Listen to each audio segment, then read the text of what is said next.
Assalamu alaikum, good evening, and welcome to Wealth Made Simple. I'm your host, Kieron Bateman, and I'm here with with the Shaz expert, Nawaz. Assalamu alaikum. Good evening. the man, the myth, the legend. That was last week, wasn't it? Or the week before? Okay, the man, the myth, the legend. Okay. Yeah. I prefer that. What, the legend? The legend, yeah. Well, I mean... Could be worse. It could be worse. Yeah. How? Could be nose end or finger end or tongue end, couldn't it? I don't know, some of those sound Chin like they end. could be a lot of fun. Yeah. As always, you can get in touch with the show. You can call us on 01733 602 133, or you can text us on 07411 191062, or you can comment on any of our live streams on Facebook, YouTube, Twitter, or Twitch, and we would love to hear from you. As always. As always. So, Wealth Made Simple this week, we're going to talk about how to make the most out of your full-time job. I know. Sounds exciting. Sounds exciting. Sounds incredibly exciting. But no, seriously, most people, I would argue, are permanently set and in their own head. I retire at 70, I retire at 75, so in their mind, they've already decided they are going to be an employee. They are going to work for the rest of their lives. And nothing wrong with that. And absolutely, there is nothing wrong with that. However, I would say if that is the case and you're not in a super high-paid job, or you don't feel like you are, how should you approach things to get the best out of your job, to get the most? But does everybody want a higher paid job? No, and that's my point. That this is, stealing thunder there, Shaz. Am I jumping the gun? Jumping the Again. gun just a little bit, yeah. But yeah, money isn't everything, and But it's a lot of things. well, it pays for a lot of things. Yeah. But wealth, as we have discussed before, isn't just monetary. Wealth is, health, mindset, physicality, family, all the rest of it that goes along. The wheel of life that we talked about previously. Yes. So with that in mind,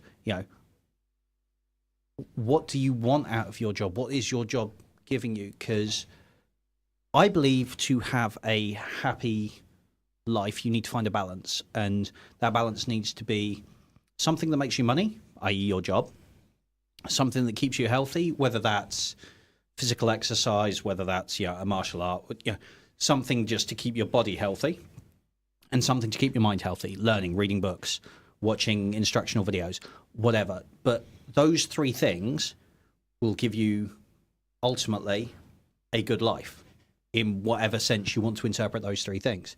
And then you bolt onto that, the love and family and all the rest of it that goes with life in general. You're going to be a happy person regardless of how much money you're making, as long as you've got enough. Mm-hmm. So Happy or comfortable, would you say? I think you can be both. I know some people that tell me that they're not bothered by money and they're not interested in making money. That's what they tell you. I mean, There's two conversations here. yeah. The outward and the inward, yeah? Yes, very much so. And when they tell me that, I ask them who they're trying to convince, me or them. Yeah. Always. You, of course, always you. Yeah. They're already sold. Yeah, of course they are. Yeah, definitely. Or can be sold to. Even That's a whole different That's a different program. program. But in terms of maximizing the utility or the benefits of your job, are you doing something you love? And a lot of people in their day-to-day job will say, yeah, maybe, no. Are you doing something that aligns with your core values, with who you are as a human being, what you want to be doing? And to anyone that says that, and we will get onto this, I'm jumping to the end for a second there, but to anyone that says, well, I need this job to finance my life so that... Everybody has two plans, don't they? Yeah. One is the plan that they're working on right now, which is get paid and pay the bill. And then the other plan is, this is going to get me out to somewhere else. Yeah. But unfortunately, most people don't get out to somewhere else. They just stay there. No. Because they're not disciplined enough, are they? Well, there's that, but there's also a lack of self-belief in whatever it is you want to do. And I'll draw your attention to, there have been 6 and 7-year-olds on YouTube unboxing toys that have Oh, made I've seen those. 7-figure incomes. Yeah. And okay, it's monitored by their parents and their parents again. But children are making 7-figure incomes. Yeah. If a child can do it, don't tell me you can't. But what is the child doing? The child is doing something they love. They are opening They're toys. having fun, yeah. They're having fun. And when you find something that aligns with who you are as a human being, what you enjoy doing, making money from that's a lot easier. And making a job, a career out of it is a lot more fulfilling. Should work be fun? Yes. Absolutely it should. You should enjoy what you do. And, okay, for some people, you might have to do something you don't enjoy for a period of time until you have set yourself up to do the thing you want to do. And that's where I was going with all of that. But it's still possible. There are people out there making money solving Rubik's Cubes. Yeah. Yeah, there is It's an art. Yeah, there is a Rubik's speed cubing world championship. Yeah. Underwater and all that kind of stuff. Have you seen that one? That's remarkable. Yeah. So, and yeah, okay, that's one end of the spectrum. And then there are at the other end of the spectrum of people who are making money with ideas, just coming out with ideas. That's their ideas are making the money. And somewhere in the middle, you've got people who are entrepreneurs, businessmen, making jobs for other people, making business. And then there are the people who just get a job in something they're vaguely interested in, or a industry they're vaguely interested in, because or just get a job because they need some income. they feel they need some income. Yeah, they put food on the table. And each is a valid option. If you want to just turn up for work, switch your brain off, do your hours, go home. Well, we've talked about it a lot, haven't we, Kieran? With Wealth Made Simple, it's a choice. Yes. And as long as you're comfortable with that choice, fine. What I find, which irritates me to some extent, that people aren't congruent, is they say, I'm not with my job, my boss isn't good, colleagues aren't good, the customers aren't good, the clients, the patients, the suppliers, whatever, because something somewhere, usually it's all of the above, okay? The environment, atmosphere, blah, blah, whatever else, office politics. But then they do nothing concrete, okay, to work the second program, the second plan that our most people have. So somebody is, let's say, a graphic designer and wants to set up their own digital agency. Well, what have you done in the last 6 months about it? Have you read any books? Have you done any webinars? Done networking? Have you done any programs? Have you got a mentor? Have you read stuff online? Are you in any groups? If you are you leading those groups? Are you part of the conversation? Are you answering questions? What are you doing to develop 1 or 2 or 3 sub skills, okay, and traits to work towards that? I'll do it next year. I'll do it the year after. But I don't like it here. I'm going to do that. Well, then you're just talking and never doing, and never doing, and then you're going to stay in that state. And so, yes, and I mean, there are some people out there who will go, oh yeah, but I want to do this, I want to do this, I want to do this, I want to try this, I want to, and there are too many choices, I'm overwhelmed, I'm going to do nothing. And that's me. And, there are a lot of choices out there. There are a lot of options out there. And I would say to those people... George Bernard Shaw, the famous Irish playwright, said, the possibilities are numerous once you decide to act and not react. Act, as in do something. Yep. And if you're feeling overwhelmed, and maybe we'll do a session on being overwhelmed in our mindset sessions at some point. If you're feeling overwhelmed, and I am not a psychiatrist in any way, shape or form. All I know is that when I feel overwhelmed, the way I deal with it is physically write a list of all the things I want to do. I thought you drink whiskey when you're overwhelmed. I mean, I do that too. But physically write a list. Get a notebook. You know, you can pick up a cheap notebook, 199 or something from, you know, most good stationers. Write a list of everything you want to do. Now, interestingly, and this is something I've discovered over the years, I didn't come to it, you know, intuitively. Everything's a discovery there, by the way. Yep. The first thing you write on that list is the first thing that's on top of your mind. So disregard the rest of the list. Focus on item 1. Item 1 on that list was the first thing that you wrote out because it was the first thing you thought of, which means it's the most important in your brain. Whether you realize that or not, and once you've done that, you focus on the first thing. Okay. First thing says, I want to be, for argument's sake, a computer engineer. All right, cool. What do I need to do that? And that will bring a whole new subset of skills and things that you need to learn to get there. Legend has it, there's a guy called Ivy Lee. Not the Ivy Lee. Might be the Ivy Lee. And he was working with Andrew Carnegie. And Andrew Carnegie is the Scotsman who went to America. And Carnegie Hall. Yeah, and everything else that he did. Arguably the first billionaire. Yeah. And I mean, we're not including, you know, Egyptian princes and pharaohs. No. That was passed down wealth. This was earned wealth. Because he became an entrepreneur and then did some great stuff. And maybe some bad stuff as well. But overall, especially toward the end of his life, he did some really good stuff. And so he introduced Ivy Lee to Charles Schwab. Charles Schwab was either the founder or the chairman of Bethlehem Steel, big company. And he said, just meet this guy. And Charles wasn't really interested, but he did. Or it could have been the other way around, by the way. Charles Schwab may have introduced him to Andrew Carnegie, but either way. Okay. Either way, they met. They met. And that's the important bit. Yeah. And he said, I'm going to share with you one thing that you ought to do, which is going to help you become very efficient and effective. And the difference between efficiency and effectiveness, according to Peter Drucker, arguably the leading business management guru of all time, leading authority, is efficiency is doing things right, effectiveness is doing the right things right. Yeah. And Peter's right. And so he said, every day, come up with a list, okay, which is your priority list, not to-do list, priority list.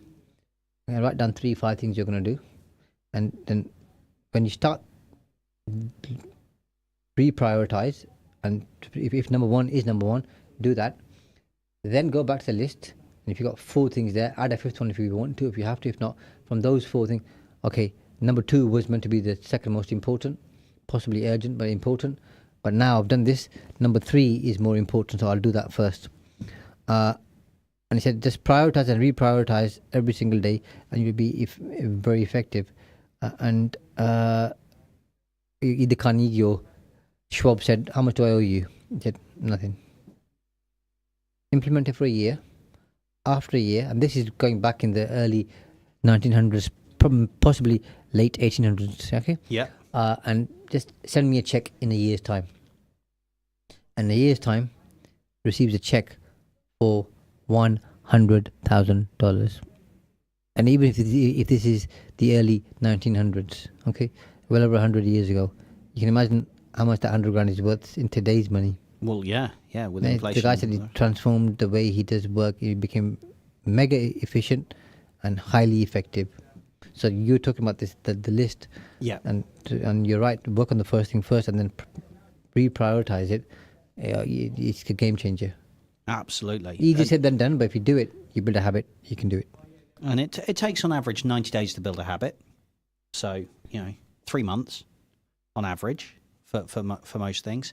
Depends who you are. Some would say 7 days, some would say 21 days, some would say 30 days. But I think, 3 months or 90 days helps you to enforce it well. It's consistency. Yeah. But going back to the future? Yeah, Back to the Future, great film. I mean, it's physics is a little bit... Anyway. Complicated. wrong, is what I was going to say. Primary thing being that if you travel through time, you've also got to travel through space, because the Earth isn't in the same place it was back then. So, all too much for me, my friend. I'm a mere bean counter. But going back to how to make the most of, say you're not interested in what is largely touted as the side hustle, doing the thing you want to do. All right, fine. You want just your day job, and you want to get the most out of your day job, rather than consistently thinking about doing stuff outside of work. I think everyone should do stuff outside of work, but that's not for everyone. That's your choice. You do what you want to do. You do what makes you happy. But if in your job you're not given KPIs on the regular, you're not discussing things with your leadership, your management, your overall business owners, if you're not discussing ways that you can drive forward, you need to set your own goals, I believe. Set your own goals so that, define them. Short-term goals in this career, long-term goals in this career. What are the milestones? What do you want to hit? And when. And why it's important. And then start working towards them. When you start doing that, you're going to start learning more. And because you're learning more, I do believe that the more you learn, the more you can earn. Yeah, and as cliche as that is, it's true. And what's helped me a lot, Kieran, is things I want to do, not to do by when. And if I need any help or seek that support. But most important, apart from the deadline, is to visualize it happening and the impact it's going to have. And the impact that I want to create, and the emotions and the feelings, and smelling it, breathing it, touching it, feeling it. You go into that. It's going to increase your chances of success if you do it regularly. And then obviously people have affirmations, as you know. Completely They agree. help with that. And there's a guy called Maxwell Maltz wrote a very good book called Psycho-Cybernetics. And he talks about the theatre of dreams, and self-image. I do love the theatre of dreams. Yeah, and it works. It works. So Really I think does. having that, not just writing stuff, because when you just write it down, you physicalize it. You make it real, as opposed to just having it in your head. But then there's other steps that take place post that. Yes.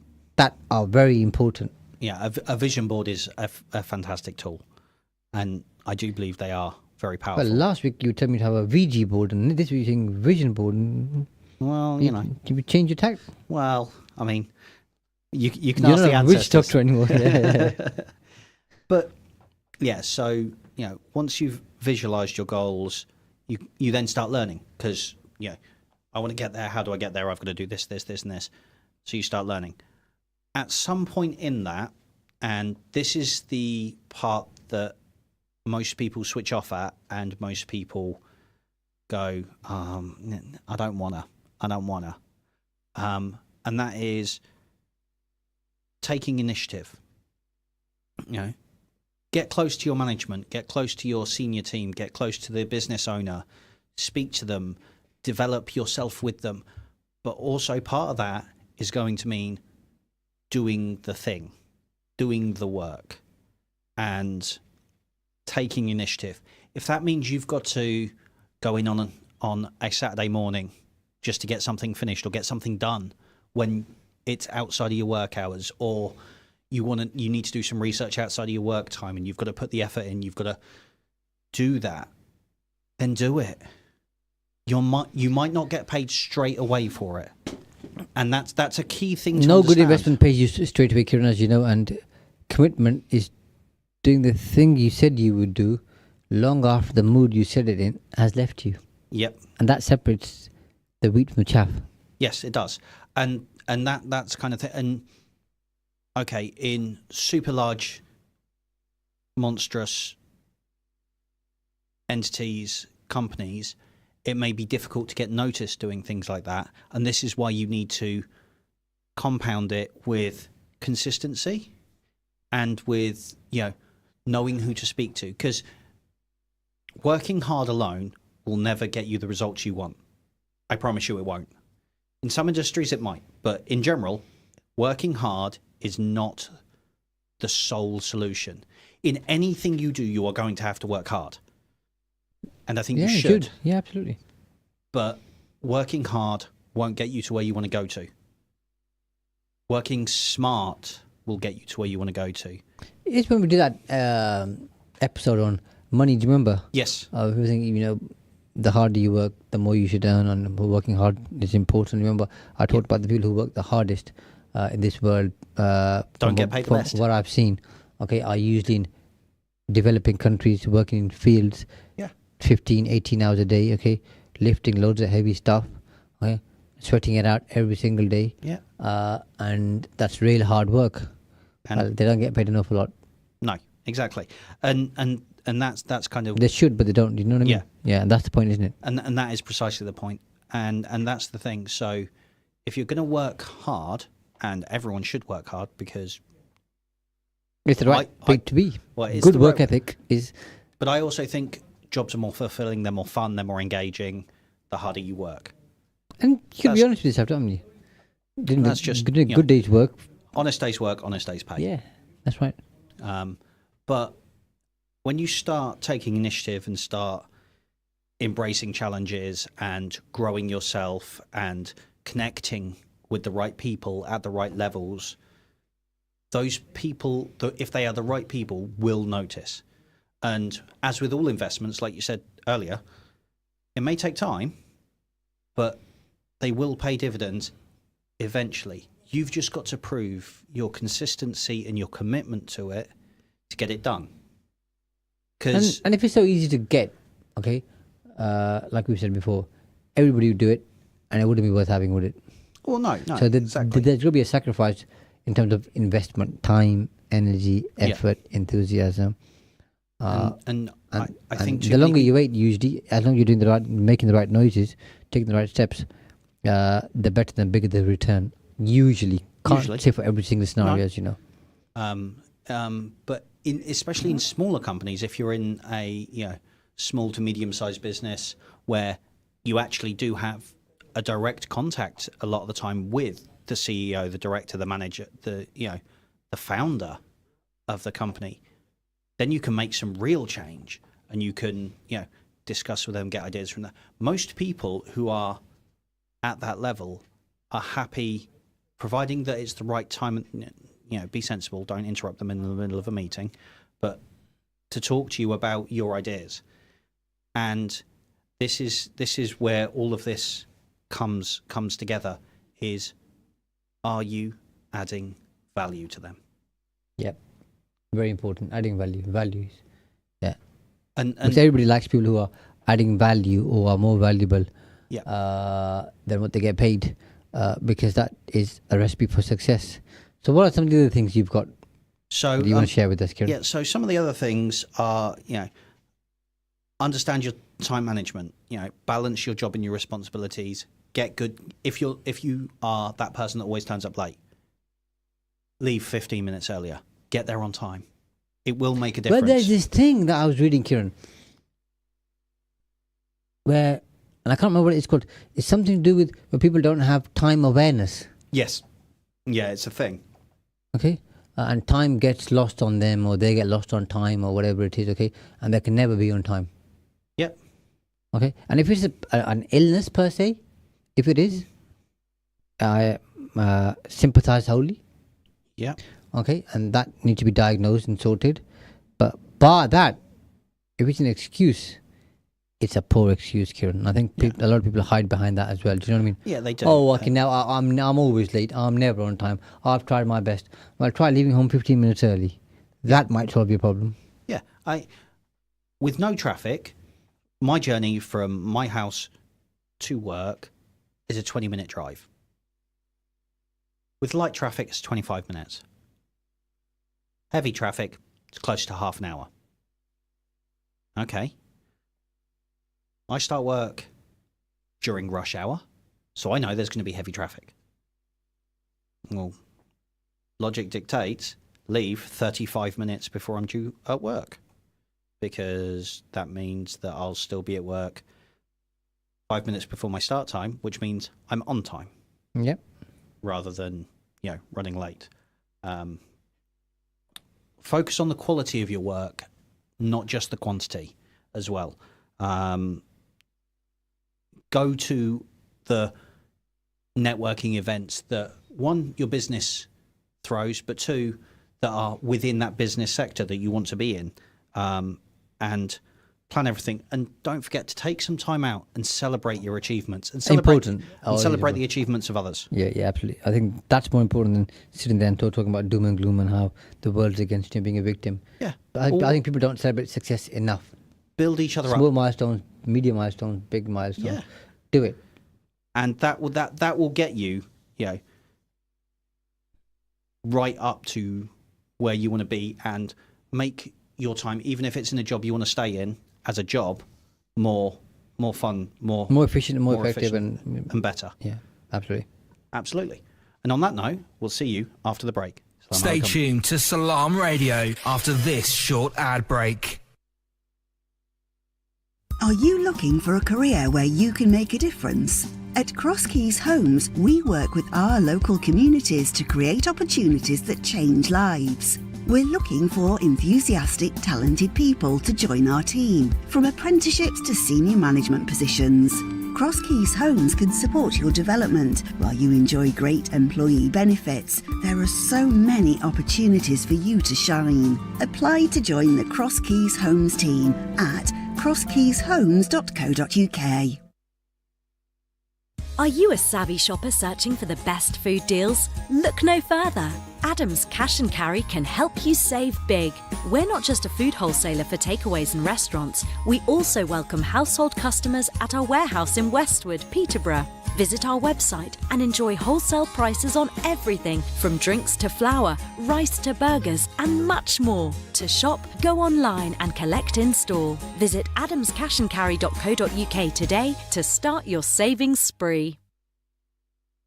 2020 World Buffet is inspired by the best foods from around the world. See our teppanyaki chefs grill your food to order, or choose delicious Indian, Italian, Chinese, Mexican dishes and British favourites, all halal. 2020 World Buffet offers you unlimited food at a set price. Open 7 days for lunch and dinner. Catering, wedding and party services available too. Call 01733 566 320 or visit 2020buffet.co.uk. 2020 World Buffet, 35 New Road, Peterborough, PE1 1FJ.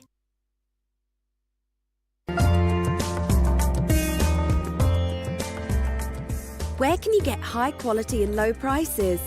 Amar Food Store and Halal Meat in Lincoln Road, Triangle is the place to go. Pay us a visit and take advantage of our special offers and great range of products on groceries, vegetables, fruits and halal meat. Also send money to Pakistan absolutely free. We have all top brands at special offers, offer free customer parking and provide a free local delivery service. Amar Food Store and Halal Meat, 613B Lincoln Road, Peterborough. Call us on 01733 687 374. High in quality, low in prices. Worried your tenants could stop paying their rent during this cost of living crisis? Next Move Estate and Letting Agents are offering landlords 12 months rent in advance. You'll get your rent paid for the whole year in advance. No strings attached. Too good to be true? It really is that simple. So get in touch with us today for this extremely limited offer. Call Next Move now on 01733 641 642 to find out how we can help. Craving authentic Desi flavors? Look no further than Desi Restaurant. From midday until 1 in the morning, enjoy our homemade specialties that will transport your taste buds. Indulge in tantalizing papri chaat and savor the rich chersi kadahi. Treat your friends to our fresh 1 kilogram chersi lamb handi. Plus, get 2 12-inch pizzas for $11.95. Located at 298 Lincoln Road, we deliver from lunchtime until 1 a.m. Call 01733 555 795 now to order and experience Desi Restaurant's flavors.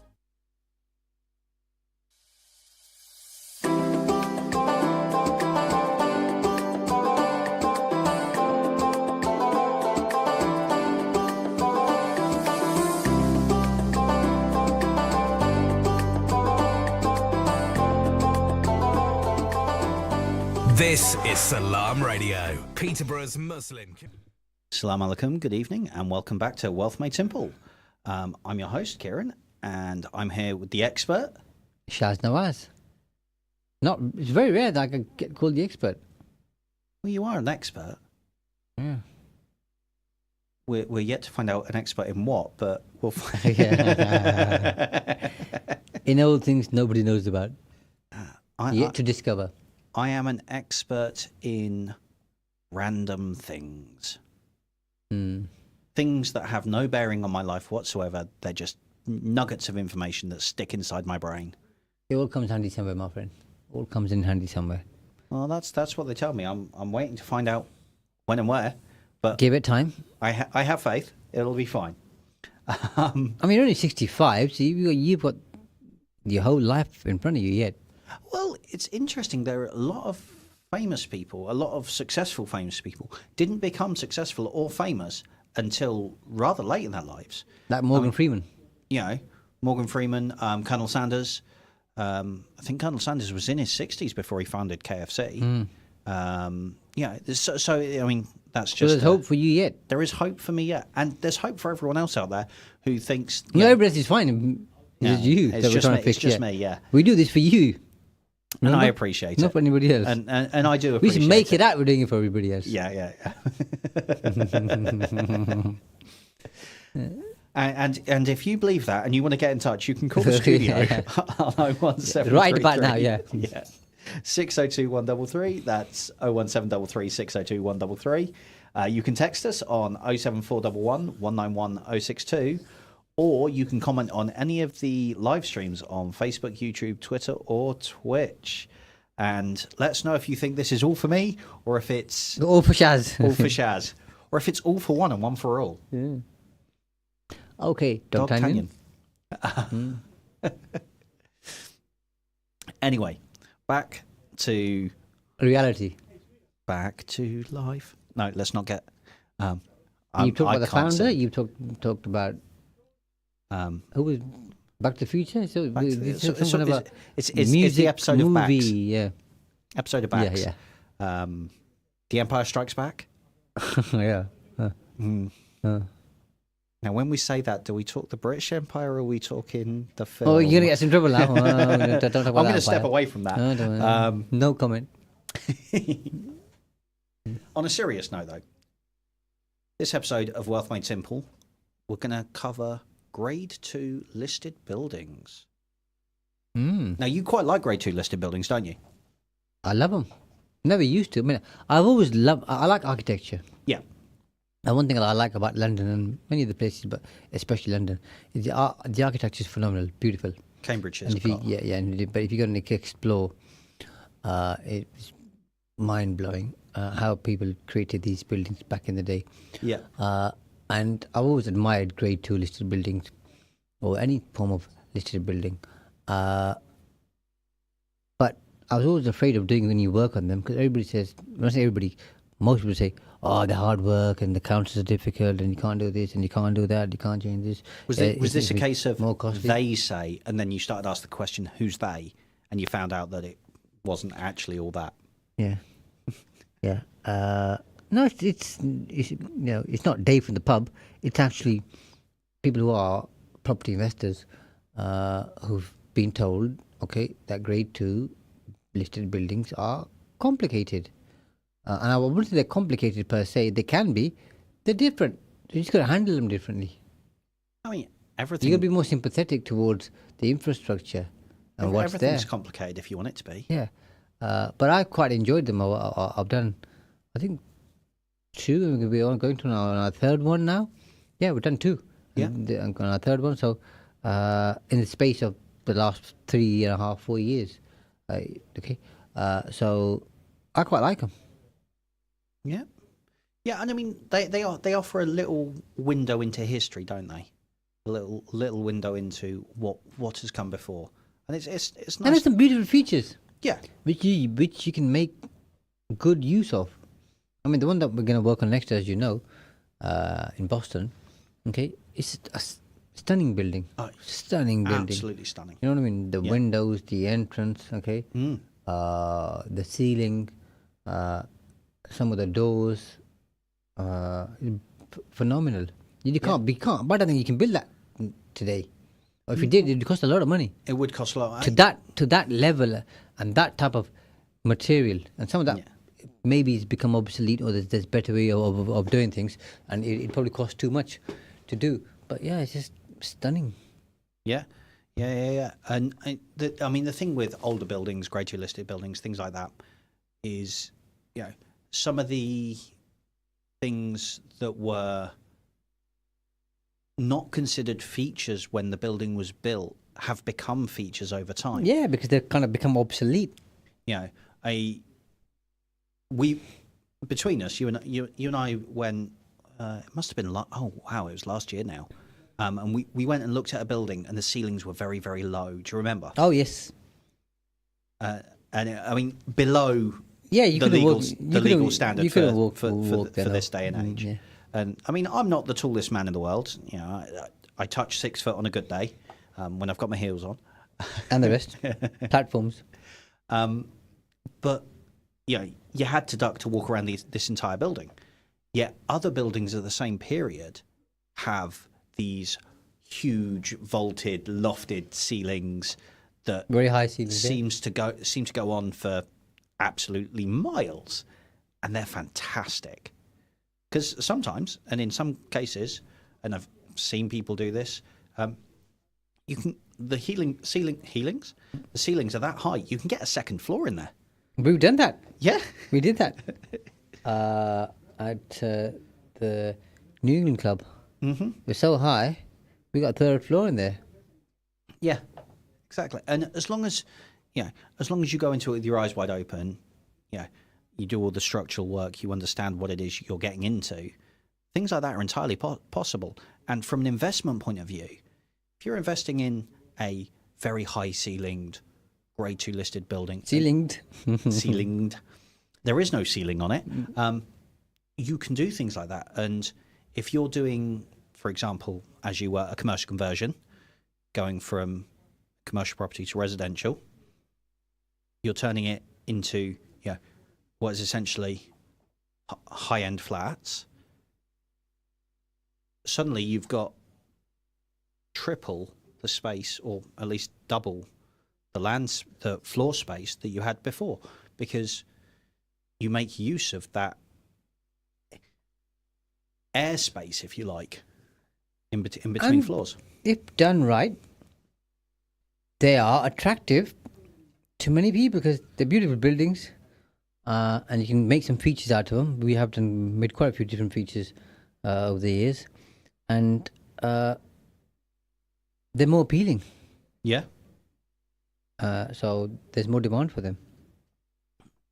There is, because they're different. Yeah, and to add on to that, there can be more demand for them, but there's also for renters, not necessarily investors, because a lot of investors hear the word grade 2 listed and get scared. Truth. But there's also a limited supply of them overall when compared to your bog standard building. Yeah, your bog standard building. Yeah, because they don't make them like that no more. They don't make them like they used to, Shaz. No. Well, Hitler bombed some of them, didn't he? Well, yeah. In London, and the rest that we've got are well preserved. Yeah, and and they will last for another 100 years, willing. But but that's one of the nice things about them is they are there, and people want to live. And the last property I was looking at buying, one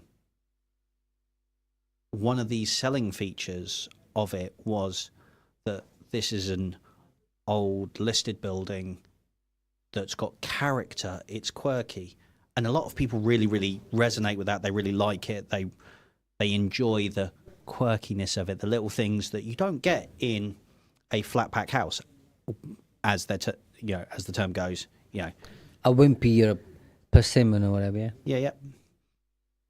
Which makes grade 2 listed buildings very, very attractive for buyers as well as investors.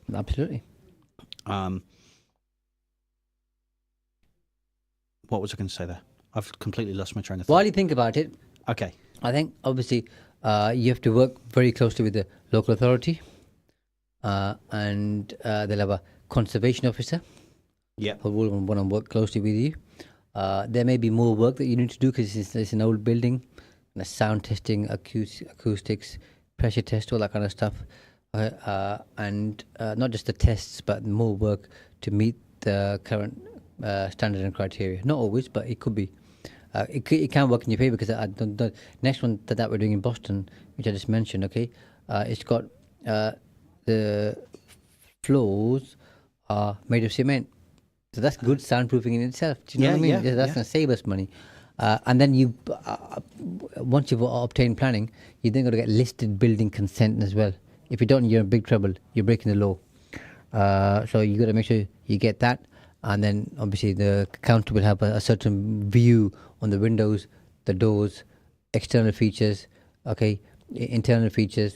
And sometimes some of the stuff, okay, with all things being equal, Kieran, is ridiculous. We had one door knackered.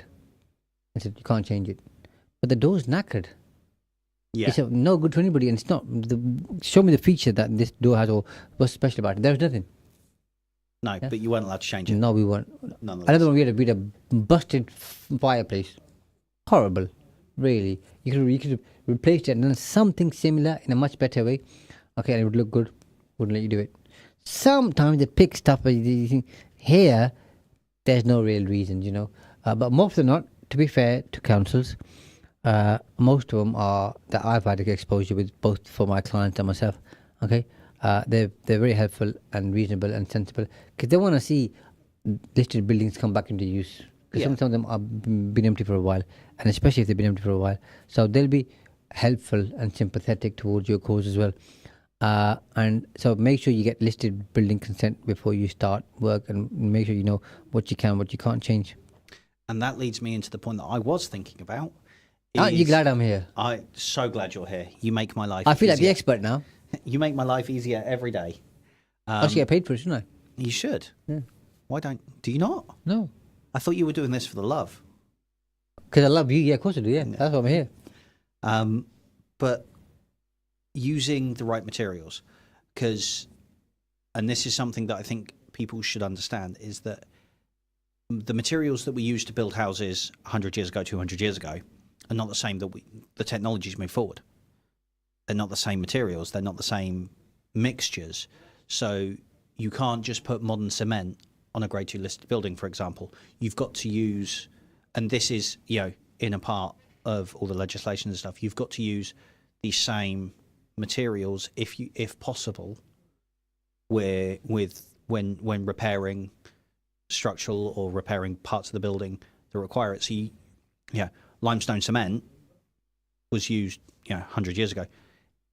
You've got to use the same limestone cement to repair certain aspects of grade 2 listed buildings if it's been used with limestone cement, and that'll be on record, rather than modern cement because it's more acidic or less acidic. I forget which way around it, but the point is still the same. You can't use modern construction methods for everything within a grade 2 listed building, can you? Yep. So I think it's important to recognise that. I think... And be aware of it beforehand because it might escalate your costs. Yep, and factor that in. I think what's useful though, Kieran, is if there's a listed building which has been empty for a while, depending on which council and what funding is available, sometimes local authorities have the funding available to bring that or bring certain buildings back into use. So they'll give you some central government funding that they've received to bring buildings back into use. So they'll pay for sometimes the windows, the doors, roof, part of the roof. Okay, sometimes the internal features. Yeah, so that's a nice helping hand. Yeah, it really is. But going forward from that, once you've assuming you've got everything in place, you've done all the work, you've done all your due diligence, you've checked everything off, the maintenance of that building is something that you should calculate into your costs because, again, as we've said before, using the right materials, using the right... And, if it's got a specific type of roof and, half the roof gets blown off in a freak storm or something, you've got to replace that. because that central funding is only there for amount that is brought back into use. Then you better have some insurance. Yeah. And then it's on you. And you've got to make sure that that's maintained in the proper way, in keeping with the way the building was, in keeping with the area, in keeping with, you know, the way it is viewed around and looked culturally. So, you know, it's just something to be very, very aware of in terms of the maintenance side of it. But overall, you know, it can add another string to your bow of investment opportunities that you've utilised. Well, less people are keen to do work on these. Part of those who've got experience usually. So you're fishing in a much smaller much smaller pond. Fishing in a much smaller pind. Yeah. I like a pind. Pind in Punjabi means like a village. Oh, okay. Yeah. So it was the right word, just the wrong language. In the wrong context, yeah. Yeah. But yeah, and like you say, if you're using Grade 2 listed buildings to diversify your portfolio, you know, you can get sometimes a much better deal, and then the help from the central government reserve, and then do your conversion, and that sometimes that incentive in and of itself. If you're aware of that competitive advantage, so you're having the knowledge and the information. Knowledge is key. Yeah. And then acting on it. And then what happens if, you know, and people must have heard of you know, this, and if you haven't, I'm gonna tell you, the government has an incentive that EPC ratings must be at a certain level by, I think it's 2028. 26 or 8, yeah. So many dates, I forget most of them now. I think I was reading earlier, the EPC grade C has to be by 2028, but you can't rent anything out that's new from 2025 onwards. That's right. Something like that. Still there. So where do Grade 2 listed buildings fall into that category? Because sometimes it may be impossible to get to Grade C, because you can't change the windows because they're single glazing. You can't upgrade them to double glazing. You can't upgrade them to triple glazing. Triple glazing is nice to have, but not a need to have. But single glazing is not energy efficient. Some of the key features within the building may be non-energy efficient. And how do Grade 2 listed buildings fall into that? You're going to give the answer, I hope. I am going to give you the answer to that. The thing with Grade 2 listed buildings on any of that side of it is there are certain exemptions to the legislation, provided you can prove that you are not allowed to change the windows, make the changes that would allow you to be compliant with it. But you've got to jump through all the rings, you've got to jump through all the hoops, you've got to make sure that when you're doing all the work and when you're implementing things, everything else you've got is up to scratch, or in some cases above that code, because obviously an overall rating of EPCC, for example, is an average of all the energy ratings within the unit.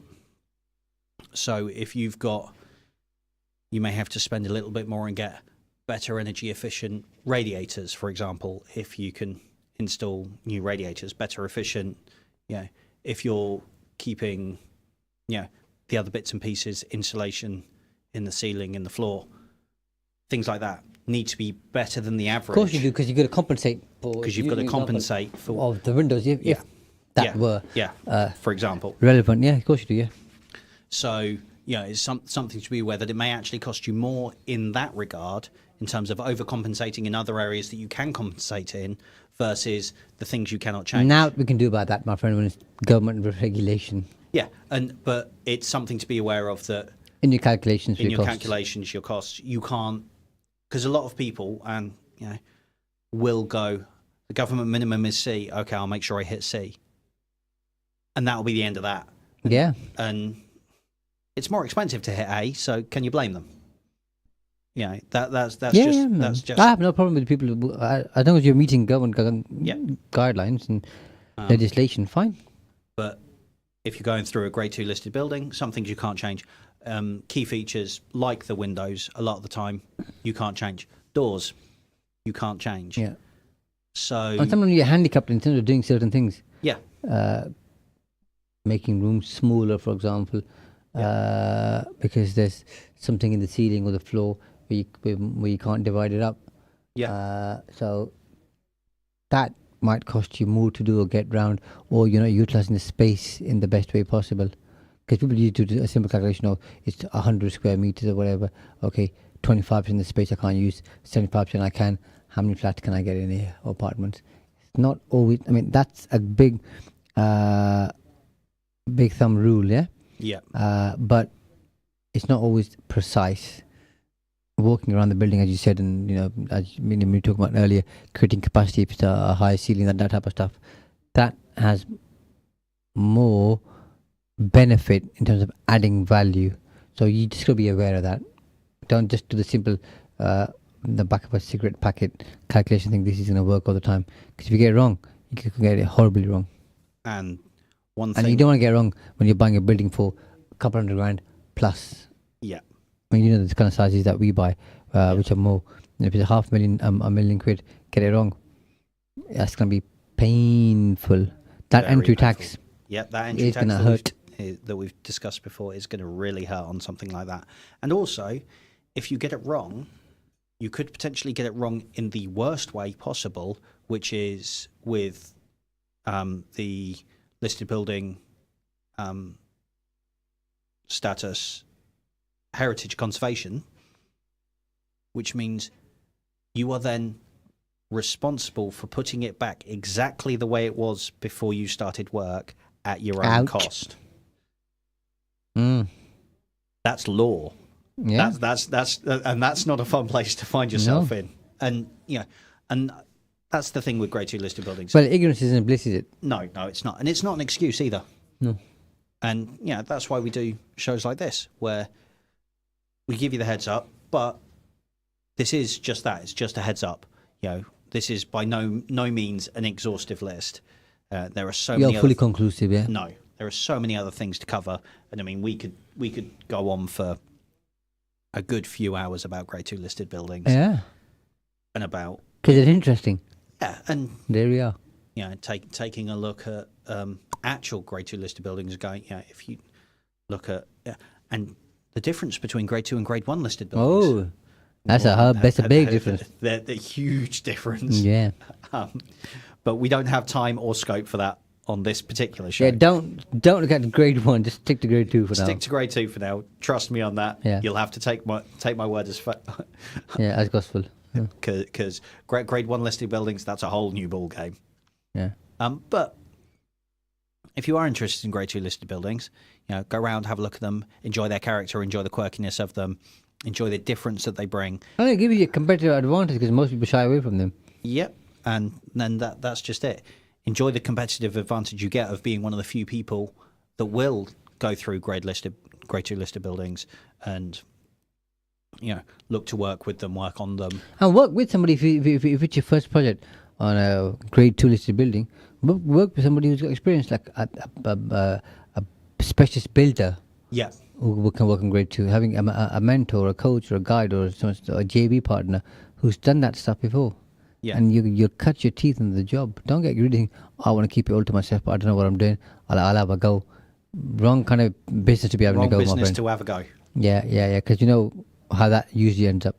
That usually ends up with you missing some important piece of legislation and having to put the building back exactly as you found it. Sleepless at your own nights, cost, with sleepless tears, loss, weight loss, aging by 10 years. Every day. More grey hair loss. You know what I mean? Yeah. And everything else that comes with it. It's not worth it. It's not worth it. It's not a good place to be in. But if you are interested, do your due diligence, do your research. But they are a fantastic thing to add to your portfolio over time. And they will continue to grow. They will continue to stand there, but as long as you do all the work that is required of you beforehand, it's a great investment, in my personal opinion. Well, they've served me well over the years, and that's why I continue to look for them and work on them. And we were talking about on a different episode in terms of getting the best out of your job. When subcontractors come in, they'll love working on them too. Yeah. Because they're quirky, they're different, they've got features, okay? They're slightly special, okay? So they'll take good care and come up with some good ideas on how you can make it even better. So it makes the building process more interesting. Enjoyable. And more enjoyable. Yeah. But as, Shaz rightly just said, make sure you do get a specialist who has worked on Grade 2 listed buildings before, because otherwise you could end up in hot water. On that note, that's all the time we have for this week. We'll see you next week. Take care. Bye-bye. You're listening to